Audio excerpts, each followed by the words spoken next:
Prayer Meeting. Live here at Jesus Comfy. Cavite Page. And now, let's welcome Pastor Roban Louis Russet.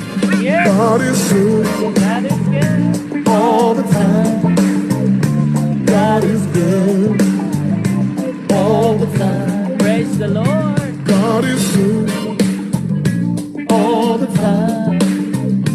God is good all the time. Yes, salamat sa Diyos. God is good all the time and all the time. God is good. Good evening po sa ating lahat. We welcome you sa ating OPM online prayer meeting. Mondays to Fridays, 7 hanggang 8. Ito si Pastor Roban ng Jesus Comfy. Mapagpalang gabi sa ating lahat. Thank you, Lord. Ayan, salamat sa Diyos. Itapan natin ang ating comment section. Salamat sa Panginoon. Kung kayo po ay first time mag-join sa ating OPM, comment lang kayo dyan ng new blessing. Praise the Lord. Glory to God. Salamat sa Panginoon sa mga kapatid natin, sa mga nag-tag, nag-share, be part of our digital evangelism. Ayan, click natin yung share. Tapos, right post. Share done na yan. Salamat sa Diyos.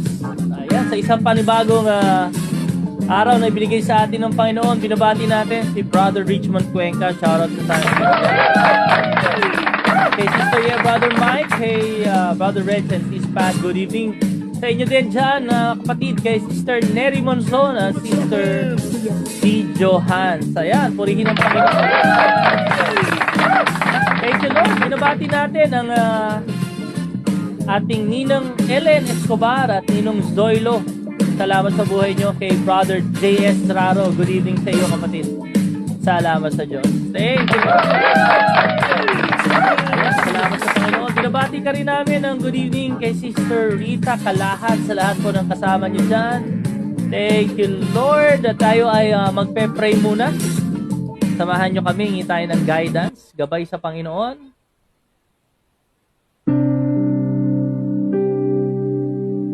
Thank you, Lord. Salamat po, Panginoon. Our Heavenly Father, we come to you in the mighty name of Jesus and by the power of your Holy Spirit, kami po ay nagpapasalamat at nagpupuri sa pagkakataong ito. Kami ay makakalapit at nakakahiling sa iyo. Lord, we are giving you honor and glory, praise and worship to you alone.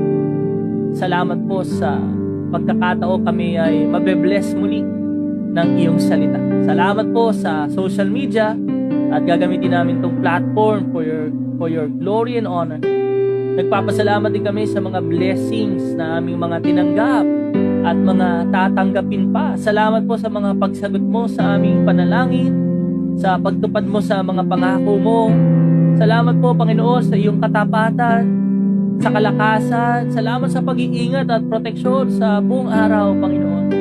We give you glory and praise, God. And we come to you right now, Lord, na ang aming mga puso ay pinubuksan namin. Ang dalangin po namin, Lord, na sa iyo lamang namin ibibigay ang buong atensyon namin. At ikaw lang ang boses po ang maririnig namin. Kaya, Panginoon, itanim niyo po sa aming mga puso ang iyong salita, binhi na tutubo, lalago at magkakaroon ng maraming bunga na mga magtatagal at magbibigay karangalan sa iyong pangalan. Lord, thank you for you dwell in the praises of your people. Kaya ang aming mga awitin para sa iyo. Dahil gusto ka po naming maranasan, Panginoon. Gusto namin na ma-experience ang iyong kapangyarihan, ng iyong muling pagkabuhay. Panginoon, salamat po at sa gabing ito ang aming inaasahan. Ikaw ay sasagot sa aming mga panalangin. Ikaw ay bibigay tulong sa bawat mga problema at pagsubok na aming kinakaharap. Ang kapayapaan na umaapaw, pagkakaloob mo sa amin, na mag-iingat sa aming puso at isipan dahil kami nasa aming Panginoong Jesucristo. Ganun din, Lord, ang kagalakan sa aming puso dahil alam namin na mayroong Diyos na nakakakita ng lahat sa aming buhay. Salamat po, Lord, ikaw ay magpapagaling dahil walang mahirap sa iyo. Kaya mong gawin ang lahat at walang imposible, Panginoon. Salamat din, Panginoon, dahil ikaw ay bibigay ng kaaliwan sa mga nangungulila, naghihirap, nagdadalamhati dahil sa mga nawala sa kanilang mga mahal sa buhay. O maaaring, Lord, kami ay nawawala na ng pag-asa. Salamat na sapagkat Ikaw ay Diyos na bukal ng pag-asa. Panginoon, salamat po sa pagsama mo sa amin. Ikaw ang magturo, manguna ka sa amin hanggang wakas. Pagpalain niyo po ang bawat isa, maging ang mga kasama namin na first time, second timer, at Lord, yung mga kasama na namin palagi. Pagpalain niyo po ang bawat isa, Panginoon, at lahat ng ito ay aming tinatanggap sa pangalan ni Jesus.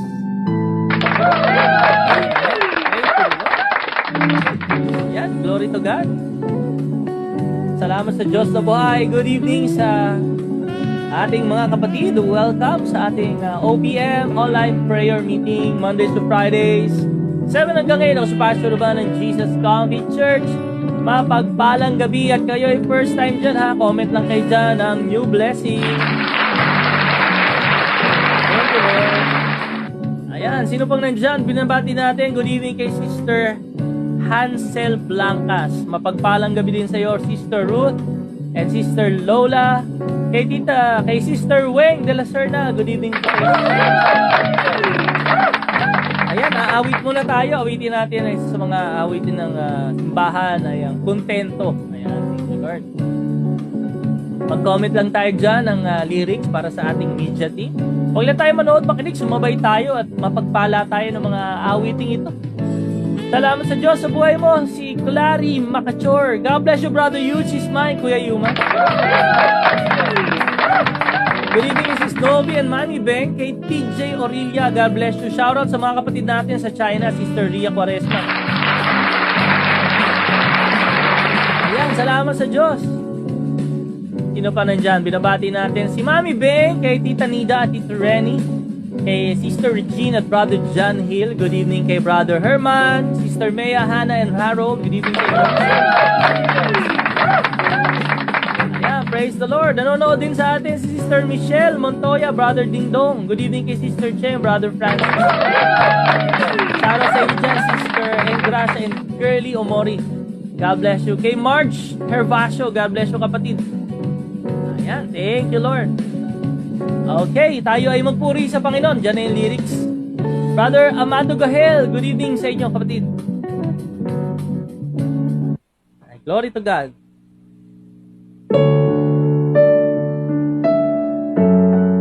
Sa Kanya natin mararanasan ang tunay na kapayapaan sa ating puso. Magiging kontento tayo sa buhay. Salamat sa Diyos.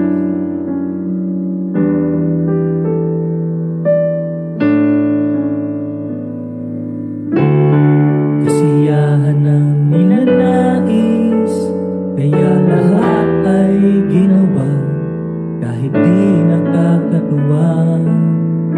Pero ngayon nababagot, buhay ko'y paikot-ikot, pinalot ng loob. Talagang may kulang sa puso, kasiyahan ko'y di makumpleto. Saan mahahanap ang kulang na nadarama?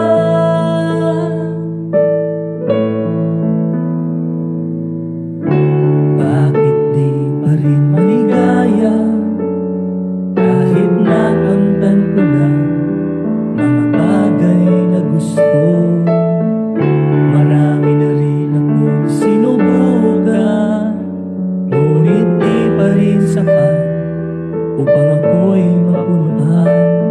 Talagang may kulang sa puso, kasiyahan ko'y di makumpleto.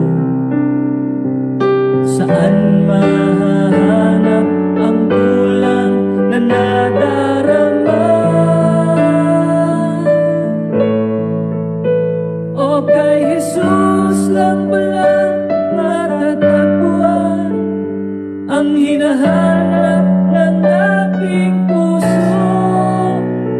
Sa pag-ibig mo ako'y kumpleto, Kristo. Wala nang nangaisin pa sa mundong ito,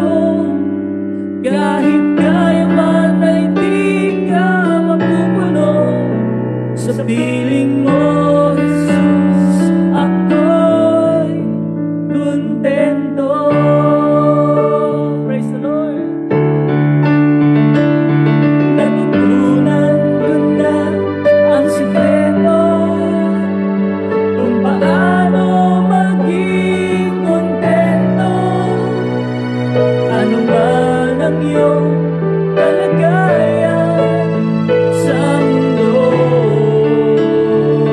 Amen. Buksan mo lang ang iyong puso at tanggapin si Kristo at mararanasan mo makontento. Kay Jesus lang pala matatagpuan ang hinahanap ng aking puso. Sa pag-ibig mo ako'y kumpleto. Amen. Kristo, wala nang nanaisip pa sa mundong ito.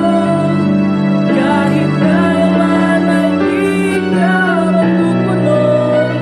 Sa piling mo, Jesus, ako'y kumpleto.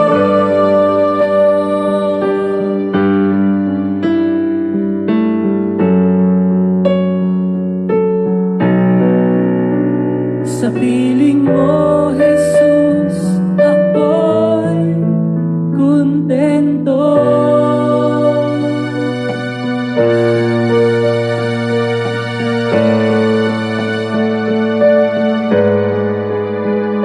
Sa piling mo, Jesus, ako'y kontento.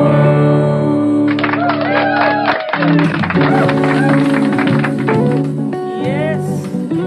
Praise the Lord.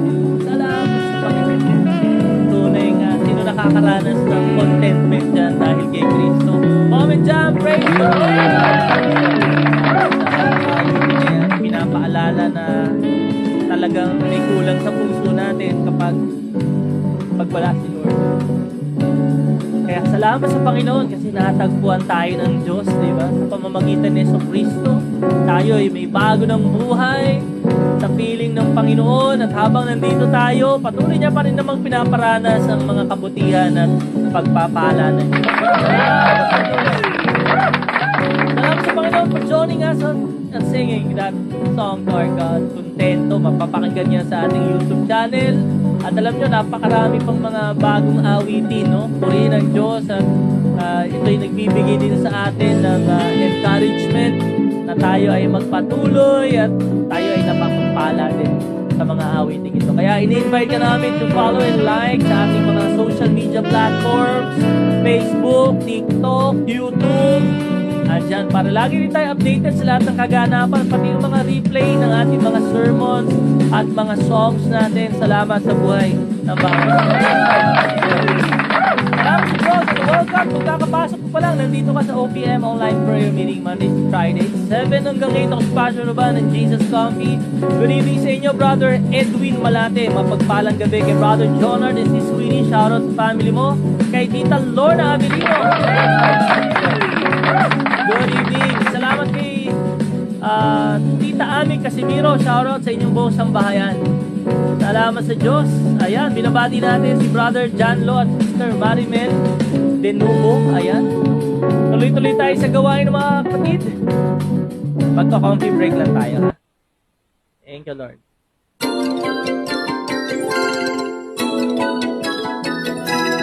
Dagdag kalaman, matutuklasan Dito sa Coffee Break. That's a good idea!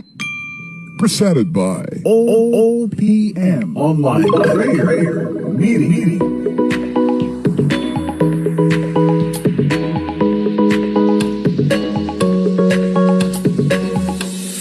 Praise the Lord. Para sa ating Coffee Break, Psalm 155. Ayan. Ang awit dito ay napakisi lang yan. Ilang verses lang yan. Psalm 125 po ang ating babasahin para ngayong araw. In the chapter, verses 1 and 2, ang sabi rito sa Amplified Bible, those who trust in and rely on the Lord with confident expectation are like Mount Zion, which cannot be moved but remains forever. As the mountains surround Jerusalem, so the Lord surrounds His people from this time forth and forever. Napaka-importante nitong Psalm 125 na anuman po ang mga kinakaharap natin, maaaring tayo napapaligiran na ng takot, pangamba, pag-aalala, mga pagsubok, para bang hindi na natin kaya. Kapatid, let us remember that greater is He who is in us than he who is in the world. The Lord is surrounding us. Kung paano tayong pinapalibutan ng mga kaaway, ng mga masasama, kapatid, mas makapangyarihan ng Diyos. Pinapalibutan niya tayo. Ang kailangan natin gawin, magtiwala tayo sa Panginoon. Because He is greater. He is powerful than our problems. Greater than any sickness, any problems that we may face. So, let us remember ang awiting ito, Psalm 125, reminding us that the Lord is surrounding His people. Praise That's God. a good idea.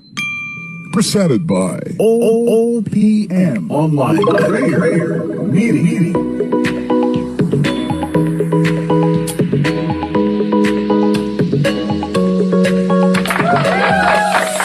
Ayan, salamat sa Diyos sa buhay.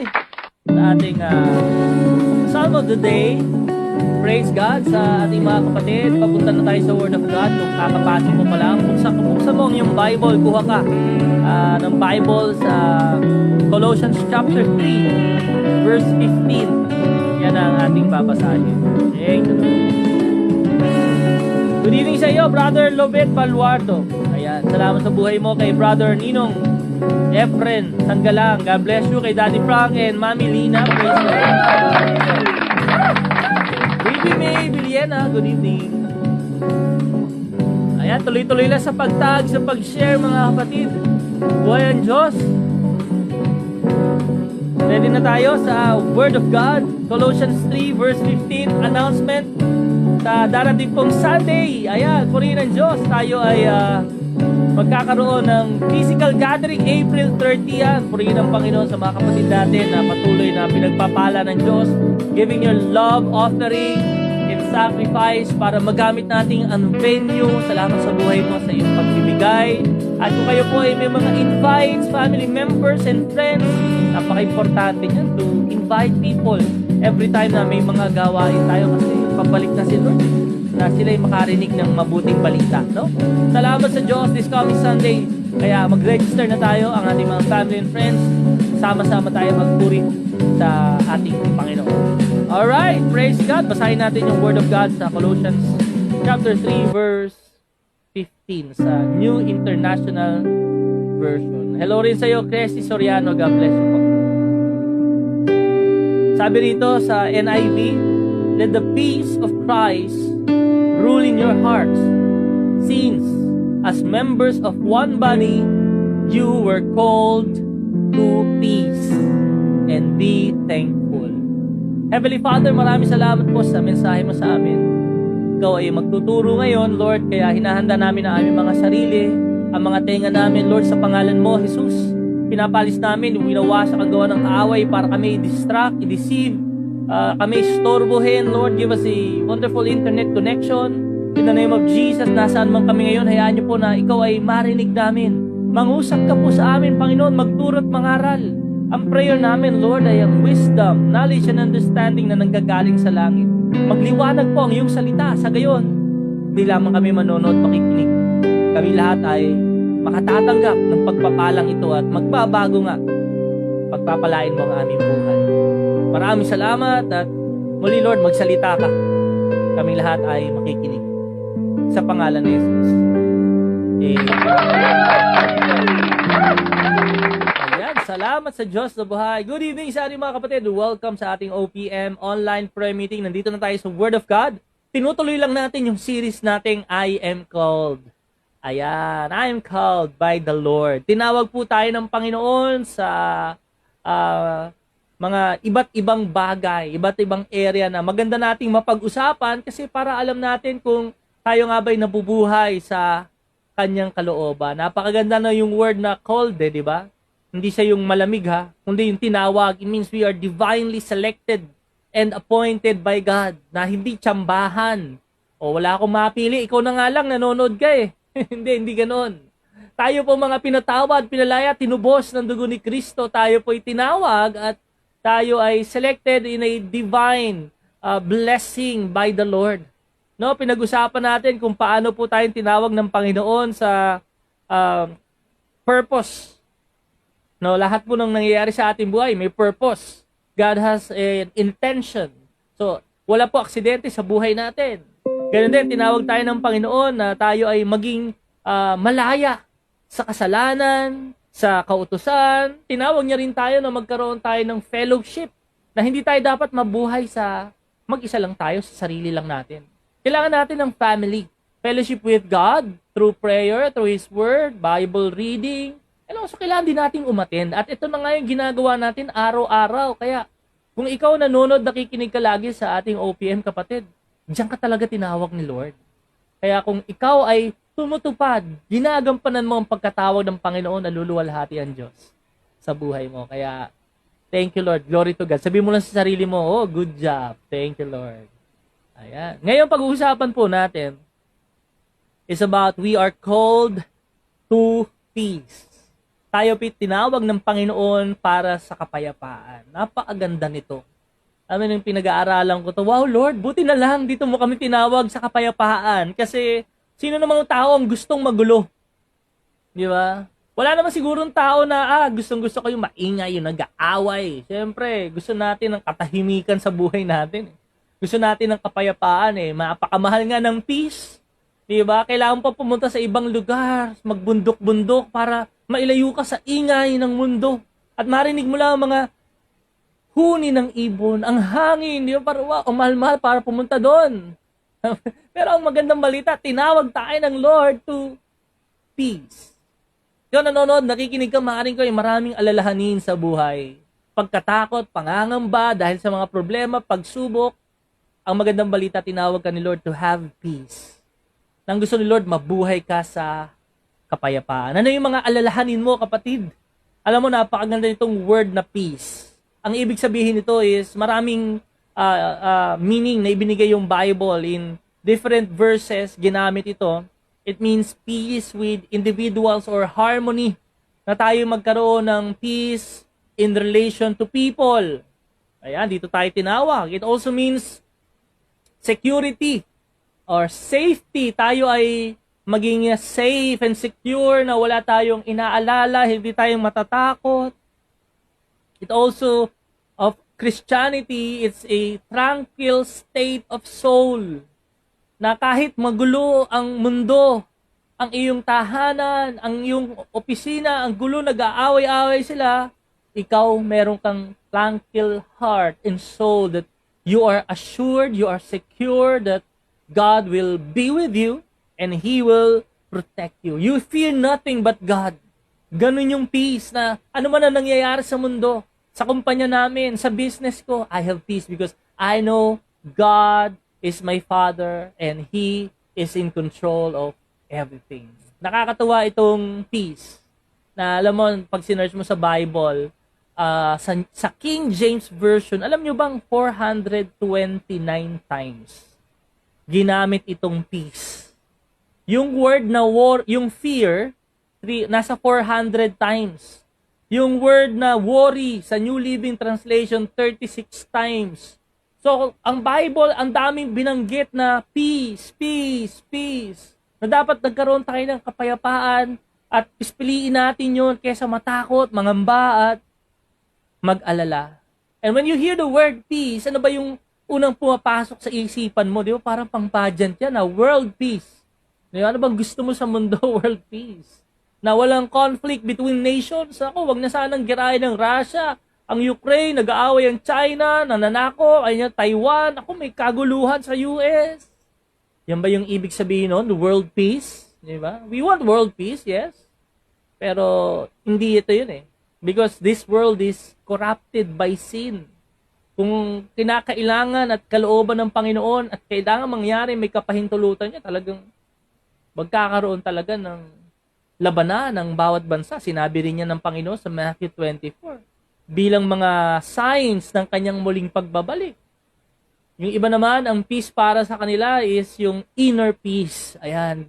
Yung gusto ko, Lord, yung mag-isa lang ako pero kahit magulo sila, meron akong kapayapaan. Kahit maraming problema, Gusto ko, Lord, na may kapayapaan sa puso, sa isipan. Di ba, lahat ng tao gusto niyan eh. Kaya nga, nagbabakasyon eh. Kaya nga, lumalabas muna eh. Kaya nga gusto ng katahimikan ng mga tao eh. Di ba? Or maybe dahil sa mga pagtatalo sa mga pamilya, magkakapatid, we all want relational peace. Pero alam nyo, higit sa lahat na mas kailangan ng lahat ng tao, it's more than world peace. It's more than the inner peace or relational peace. It is peace with our God. Kailangan tayong magkaroon ng kapayapaan sa ating Panginoon kasi tayo magkaaway. Dahil tayo makasalanan, rebelde tayo, hindi natin hinanap ang Diyos, tayo ngayon ay mga kaaway ng Panginoon. Totoo yan. Yan ang sinasabi ng Bible. Pero ang magandang balita rito in Romans chapter 5 verse 1, sabi niya, therefore, since we have been justified through faith, we have peace with God through our Lord Jesus Christ. Dahil po kay Jesus, nagkaroon na tayo ng peace with God. Yung Diyos, pwede na natin tawaging Ama. Imagine that. The King of the universe, the Creator of heaven and the earth. Wow, tatawagin mo siya Dad, Tatay. It's because of who and what has Jesus Christ had done to us. Sabi niya, we have been justified through faith.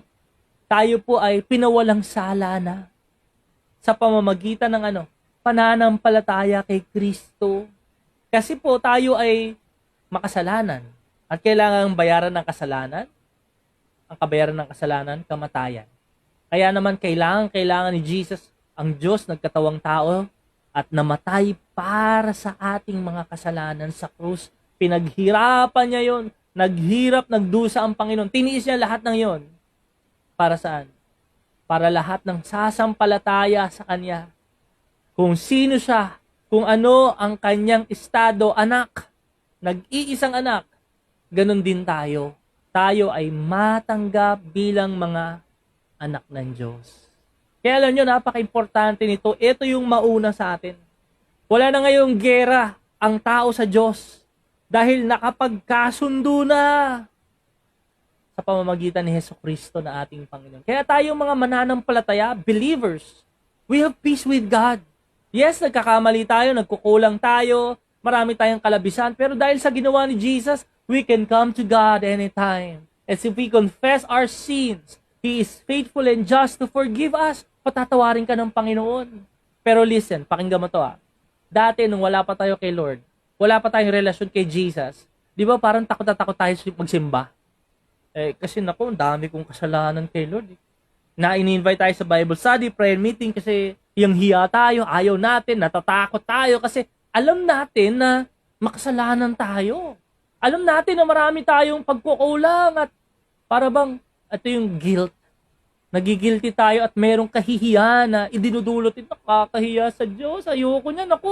Ako yata pinapakinggan, Lord. Ayoko dyan. Nakakahiya. Pero ngayon, kapatid, pwede ka nang lumapit. At yun ay sa pamamagitan ni Jesucristo. Kaya, hindi ka na matatakot Kasi meron ka ng peace with God. Alam nyo, ito yung una na dapat na magkaroon tayo sa buhay natin. Ang unang kapayapaan. Peace with God. Napakaganda nito kasi sa sarili natin, di natin pwedeng maibigay ito sa mga tao, maging sa atin. Wala tayong pwedeng gawin para magkaroon tayo ng peace with God. Totoo yan. Paano ba ang mga tao ay nakikipagkasundo? Nagbibigay tayo ng regalo? Kahit anong gawin mo, kahit napakalaki pa ng donasyon mo sa simbahan, hindi ka niyan maipagkakasundo sa Diyos. Diba? O ba kahit na ano pa yung ibigay mo, sarili mong buhay, hindi pa rin sapat. Kasi makasalanan tayo. Kaya itong peace with God ay makakamtan lang natin sa pamamagitan ng ating Panginoon Jesucristo. At dito magsisimula ang lahat.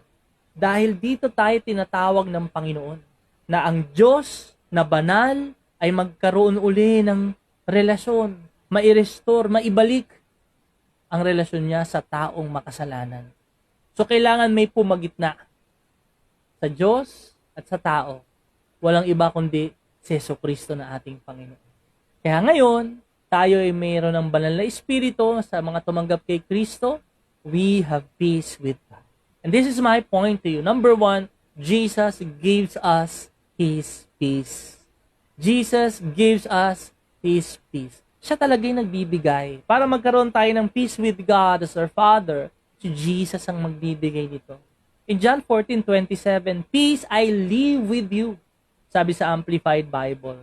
"My perfect peace I give to you. Not as the world gives, do I give to you." So napakalinaw na ang mundo meron siyang i-offer na peace. Tara, punta tayo doon. Mag-beach tayo. Umakyat tayo ng bundok. Isigaw mong lahat. Walang masyadong tao doon. The world can offer you peace, but it's temporal. It depends on the happenings, on the events. Nawawala. Pero ang peace na ibibigay ni Jesus, sabi niya, it is perfect peace I give to you. Kaya sabi niya, do not let your heart be troubled, nor let it be afraid. Sabi niya, let my perfect peace calm you in every circumstance and give you courage and strength for every challenge. Ang Diyos talaga ang nagbibigay nito. Jesus gives us His peace. Psalm 29:11, "The Lord gives strength to His people, and the Lord blesses His people with peace." Alam niyo sa Bible, sinulat ito sa Old Testament yung Hebrew word ginamit, sa New Testament Greek. Kapag binasa mo yung word na peace o yung shalom, kapag yun, alam nyo, isang beses lang nabanggit sa Bible na magkasunod shalom, shalom. Peace, peace. Kaso pag tinranslate nila sa English, pakinggan mo to yung parang the Lord give you peace, peace. Parang hindi, di ba? So, ibig sabihin, kaya yung pinagdikit, pinagdoble, yung peace, tsaka yung peace na yun, magkatabi, is to hype yung peace. Ine-expand, ina-amplify yung meaning ng peace na hindi lang siyang bastang normal peace. Alam mo kung saan ito matatagpuan? Isang beses lang ito nabanggit sa Bible.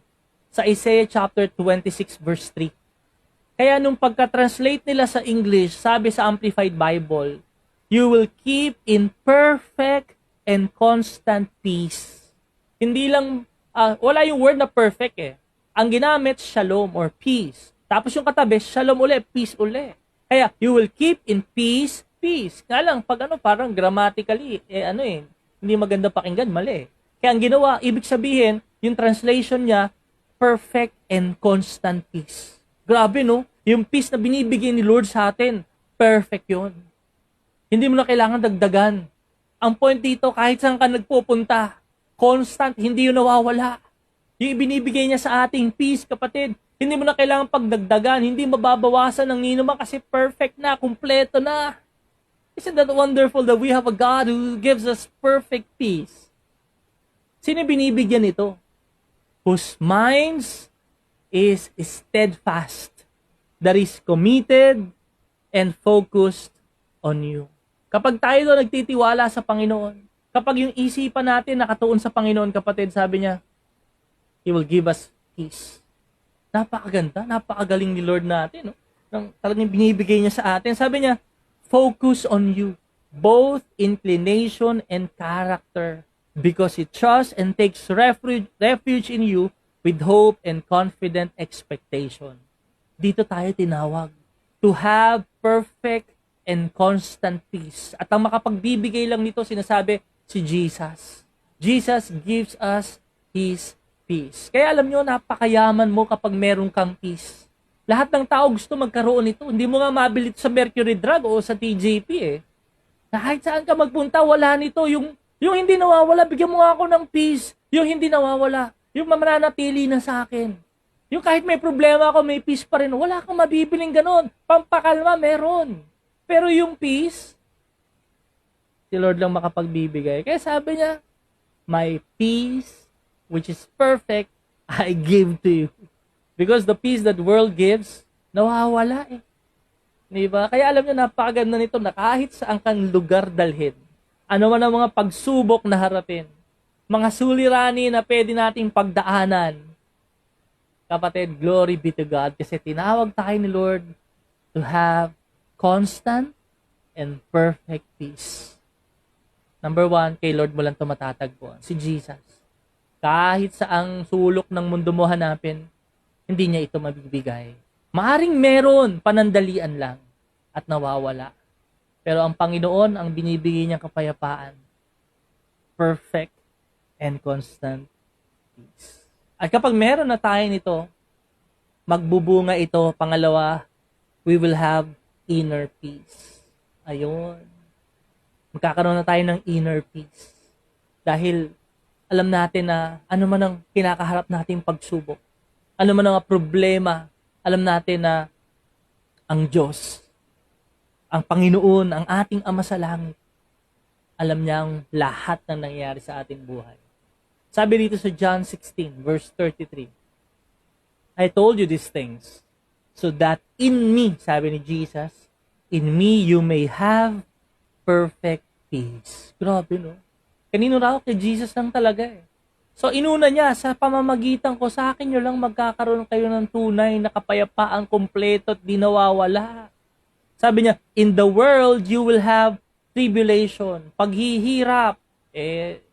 Kapag wala tayong Jesus, wala tayong inner peace that comes from God, pag naghihirap na, naku, naguguluhan na tayo, yung business ko, hindi kumikita. Naku, yung investment ko, paano na? Naloko yata kami. But you know, you have inner peace when you trust in the Lord. When you have Jesus Christ in your life. Kahit ano nangyayari sa mundo, naku, magkakagera na ata. You have inner peace. Tribulation, distress. Ayan, ako, mga bagay na nagbibigay sa atin ng paghihirap sa kalooban natin, nai-stress tayo, nagtatanggalan ng mga staff ngayon. Naku, yung kumpanya medyo mahina, baka magbabawas tayo ng empleyado. You will have peace. Dito ka tinawag ni Lord, kapatid. Naku, yung ating school, kumukonti ang estudyante, kaya magbabawas muna tayo. Whatever happened, sabi niya, you will have peace. That peace is perfect and constant. Sabi niya, suffering. In this world, we will have suffering. Kahit na naghihirap tayo, physical suffering. Nagkakaroon ng sakit. Kakaroon tayo ng mga panghihina, mental, emotional suffering. No, ang sabi ni Jesus, be courageous. Be confident. Be undaunted. Be filled with joy. I have overcome the world. My conquest is accomplished. My victory abiding. Alam niyo yun, in every time, mga kapatid, na tayo po ay inaatake ng anxiety or matinding pag-aalala, umaaring depresyon na matinding kalungkutan. Remember this, Jesus gives us His peace to have inner peace. And how do we do that? How we receive that peace? By prayer. Sabi ng Bible Philippians 4:6-7. Do not be anxious. Do not worry about anything. Huwag daw tayong mag-alala, mangamba, malungkot sa kahit anumang bagay. Sabi niya, but in every situation, sa lahat ng pagkakataon, sabi niya, by prayer and petition, with thanksgiving, present your request to God. And kapag ginawa natin, nag-pray tayo, the peace of God, which transcends all understanding, tindak maunawaan di mapaliwanag. Yun.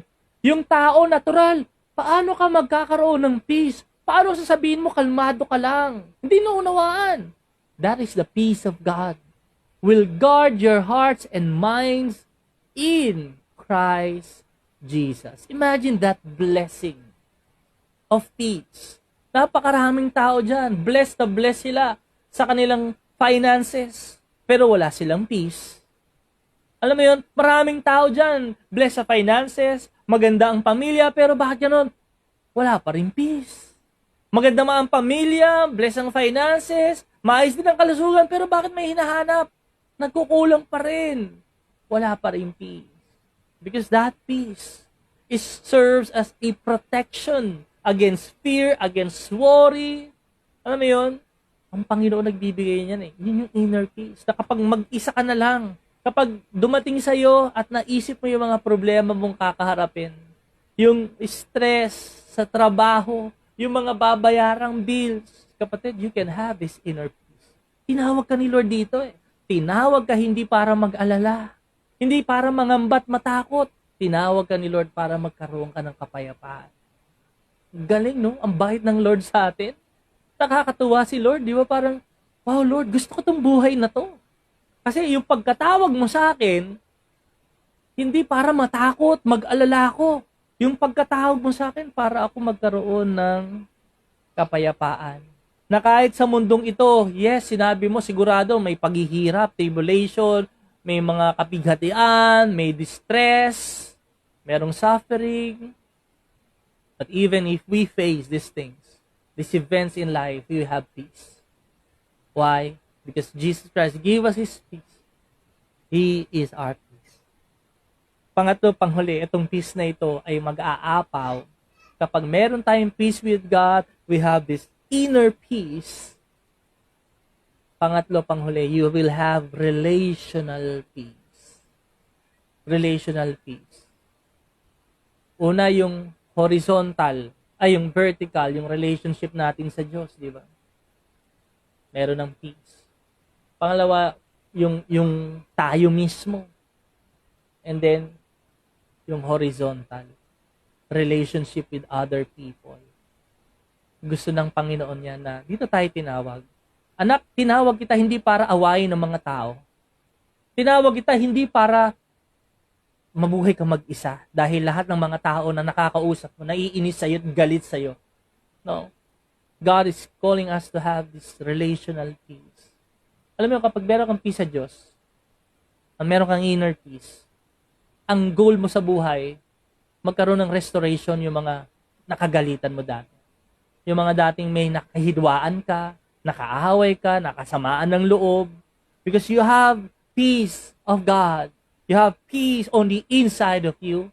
Hindi makakapayag na hindi ito umapaw. Hindi ito makita sa atin. Sapagkat kung ano ang puno, yun ang magiging bunga. Sinabi ng Panginoon, kapag masama ang puno, sigurado masama ang bunga. Pero kapag mabuti ang puno, asahan mo, mabuti ang bunga. Sapagkat hindi magbubunga ng mabuti ang masamang puno at hindi naman magbubunga ng masama ang mabuting puno. Pero ang magandang balita rito, we have peace from God. Tinanim na sa atin ang kapayapaan. Sigurado magbubunga yan. Kaya you need to examine your life. Do I have peace with God? Do I have this inner peace? Kasi pag wala tayo, hindi yan aapaw. Hindi mo pwedeng pilitin yan.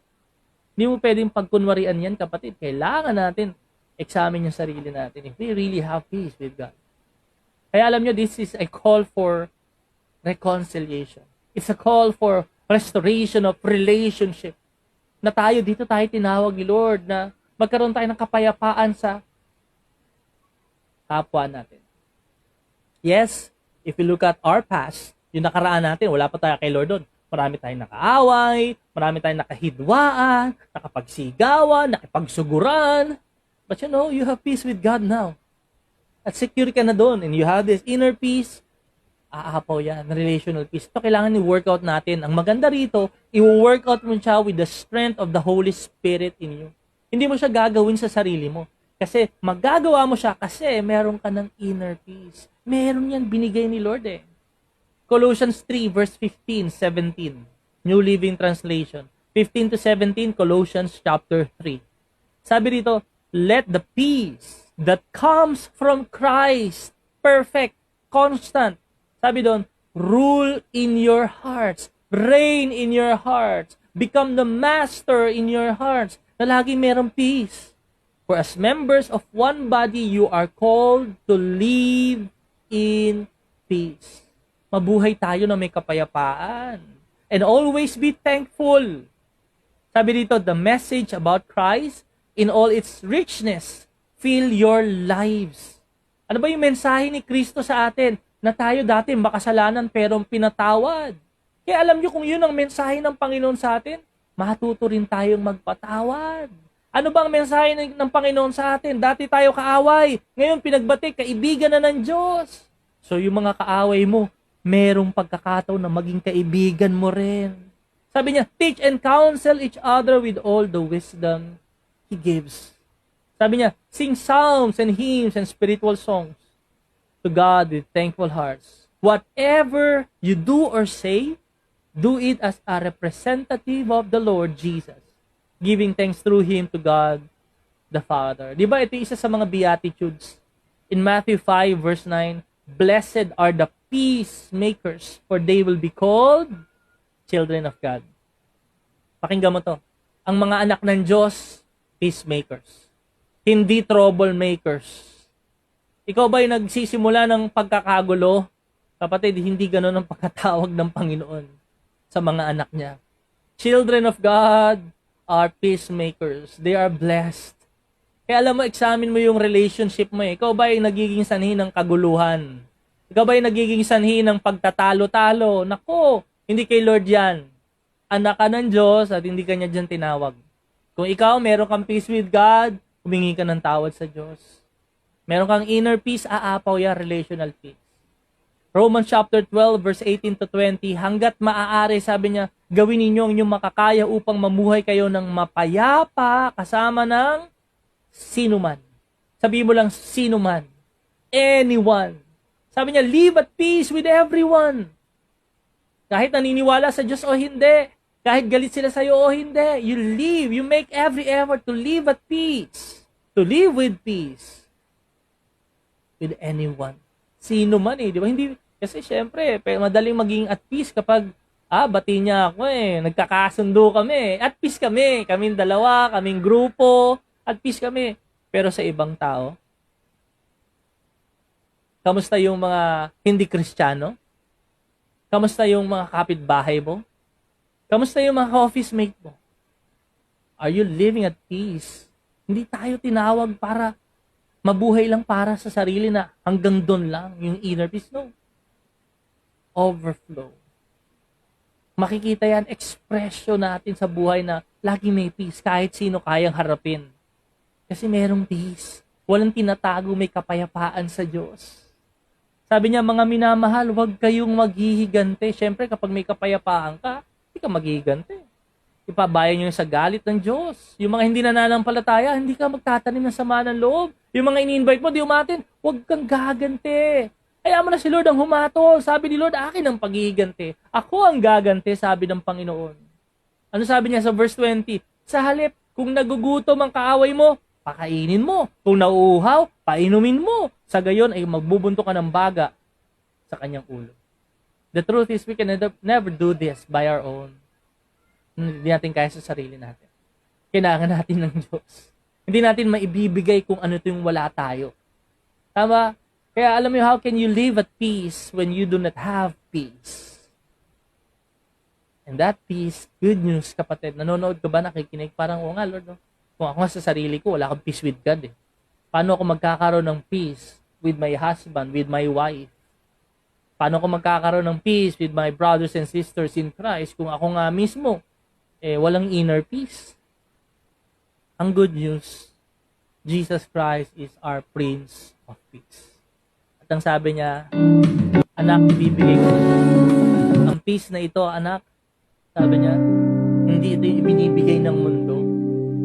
Ang peace na ito nanggagaling sa akin. It is perfect. It is constant. At dito kita tinatawag. Mabuhay ka ng may kapayapaan. And if you're listening and watching tonight, o nga, Pastor, kailangan ko yatang i-work out yung relational o maaaring inner. Hindi yun. Ang una natin i-work out yung peace with God. Na ikaw meron kang maayos na relasyon sa Diyos. Kasi kapag yan ang nauna, lahat ng sa sarili mo, sa ibang tao, it will follow. Because you have this perfect, everlasting, and constant peace. Hindi nawawala yan. Because it comes from God who is eternal. Kaya samahan mo ako, tanggapin natin itong peace. Tanggapin natin ang Prince of Peace. Tanggapin natin itong peace na ibibigay ni Jesus. Tanggapin natin si Jesus sa ating buhay. Join us in a word of prayer. If you're that person tonight and you're saying, Pastor, I need this peace. Sabayan mo lang ako sa panalangin. Galing sa puso. Sabihin mo, Panginoon, kailangan kita sa buhay ko. Panginoong Jesus, patawarin niyo po.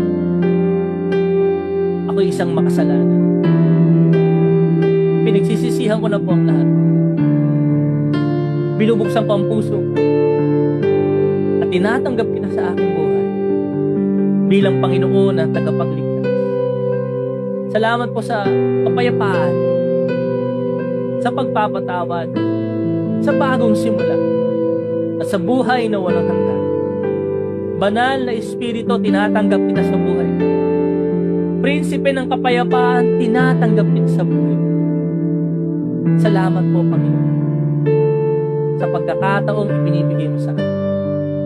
Dalangin ko po, ang kapayapaan mo ay makita sa akin. Sa pangalan ni Jesus. Praise the Lord. Kapatid, kung sumabay tayo dun sa prayer na yun, na tinanggap mo si Jesus sa buhay mo, humingi ka ng tawad, pinagsisihan mo na, ang magandang balita, pinatawad ka na ng Lord. At ngayon, binibigay niya sa iyo ang bagong simula. Buhay na walang hanggan. Kaya gusto ng Panginoon magpatuloy ka dahil dito kanya tinawag. At kapag tinawag ka, lumapit ka, sumunod ka, sa kapayapaan kanya tinatawag. Kaya purihin ang Panginoon sa buhay mo, kapatid. Ngayon, binibigyan ka ng fresh beginning, fresh start, new beginning. Simulan mo ng tawag.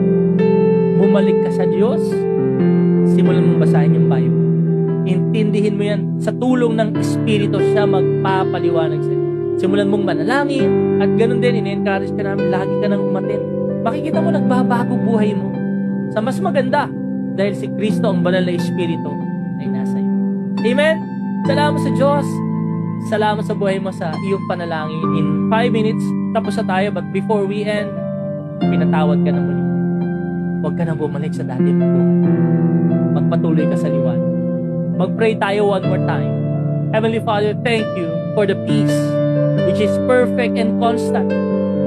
Lord, sa mga nagtitiwala sa iyo, sa mga umaasa sa iyo, Lord, you are giving your perfect peace. That constant peace comes only from you. Thank you that peace, Lord, na nasa amin ngayon. For that peace na nasa puso namin, na kahit nag-iisa kami, kahit na may kaguluhan, may kahirapan, kapighatian, kahit nakaka-stress ang buhay, nakakapagod, naguguluhan ang mundo, pero Panginoon, thank you for that peace because we know that this peace will guard our hearts and minds in Christ Jesus.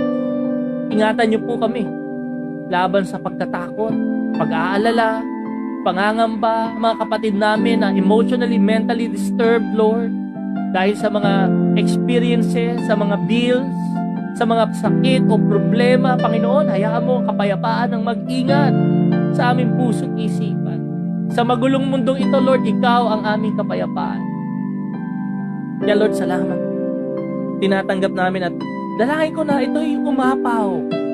Makita ang pag-uumapaw na magkaroon ng restoration, reconciliation sa mga relasyon namin. Na kami ay tinawag mo to have peace.